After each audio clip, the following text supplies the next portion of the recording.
Hello everyone, it's Charlton.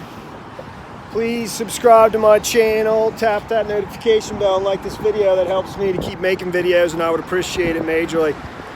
We're heading down to the river real quick. I got some time to kill. Bad air conditioner in one of the parents' condos. It just will not leave me alone. The air conditioner. So, but like I said, I got a few minutes to kill while I want to go up and test it one more time before I leave. Make sure it's okay for now. And I saw the story about Patrick Shanahan stepping down or withdrawing his nomination as Defense Secretary. You know, and his nomination was highly questionable to begin with, being that he was a Boeing executive for 30 years prior to that position. You know, which obviously poses a conflict. I mean, Boeing is a huge supplier to the defense industry. Every plane, just about, you know, in our U.S. military is supplied by Boeing, etc. Not only them, but I forget the other big aircraft maker. I think it's a French company.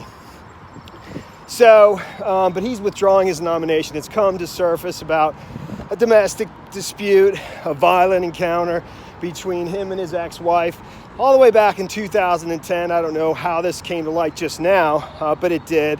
And they've the police report, it's all public information. It was made even more public with their divorce, which I think was, I think a bitter battle. And, you know, when you read the police report in his defense, it sounds as though he didn't do anything. Well, we don't know for sure, but I mean, he basically is saying that he never laid a hand on his wife. And when the police arrived in August of 2010, he was supposedly sitting on the sidewalk, had a black eye and a bloody nose. They went to question his wife, you know, and she just, I think, seemed intoxicated and was continuously referencing previous, you know, problems with their marriage, something to do with their son and financial matters, etc., and not basically directly answering the officer's question of, you know, who hit who. I think she was the one who was arrested there for domestic abuse, and I don't know, you know, where it went from there. It's not real important because the point is that he has withdrawn his nomination, so he's no longer going to be the defense secretary. I don't know when his nomination process was going to begin. He was just nominated in May, I think May 9th. Prior to that, he had been serving as acting. I think a lot of people were a little surprised when Trump actually moved forward with him and nominated him, again, because he's a Boeing executive. This is what I keep saying about, Trump, that he's just no different. None. Zero. And, you know, this is right at the time when things are escalating in Iran. And this is, you know, front page news. It's a huge, you know, problem that's getting worse and worse by the day and week, with the 2 tankers that were attacked, etc. I mean, that's a different video. But his replacement, the acting defense secretary, and I don't know that he'll actually become, you know, he'll be officially nominated, though I wouldn't be surprised.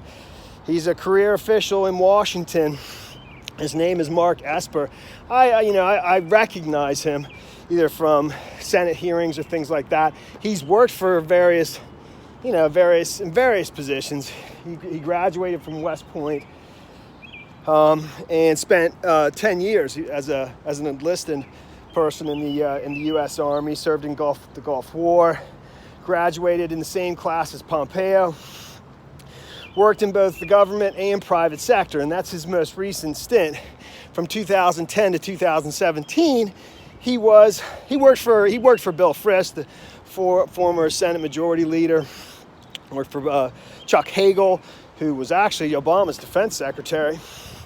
On various national security affairs committees as some kind of staffer for those 2 senators, and another public policy positions. But like I said, his most recent stint was as working for Raytheon, which is a defense contractor, okay? And his position was there was vice president of governmental affairs, where he's basically not just a lobbyist, but a lobbyist with only one client. He's like Tom Hagen from The Godfather, where he only services one client. He was actually named by The Hill, the paper, in 2015 and 2016 as a top corporate lobbyist. I mean, he's a lobbyist for not just the defense industry, but just for one defense company, from 2010 to 2017. In 2017, he was named the Secretary of the U.S. Army by Trump, and now he's been named the acting Defense Secretary, right at a time, where things are ramping up and people are worried that, we may be going to war with Iran, and that it looks like the Trump administration, that's what they want. That's what I think. That's pretty much the whole story there. I continue to maintain that, Trump is doing this for his 2020 re-election bid. And it just illustrates that he believes he needs to do this to win, to basically get all of Washington.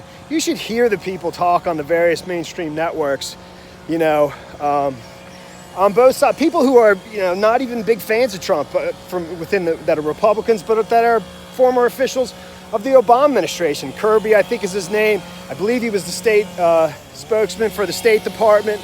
Let me go down this way because of the noise. They get so enthused about the prospect of war. They're basically all financially motivated because in some capacity, their careers depend on the defense industry. Doesn't matter if they're a registered lobbyist or not. Believe me, the excitement with which they talk about this topic and how certain they are that it's Iran behind it, it's unmistakable. But I do think that, I believe Trump is no different. And, that it just illustrates, in my opinion, he's going to lose big time in 2020. And he thinks he needs this to help him across the finish line. Well, that's the story there, man. Thanks for watching my videos. Please subscribe to my channel. Give me a like down below. And I will see you in the next video. Later, man.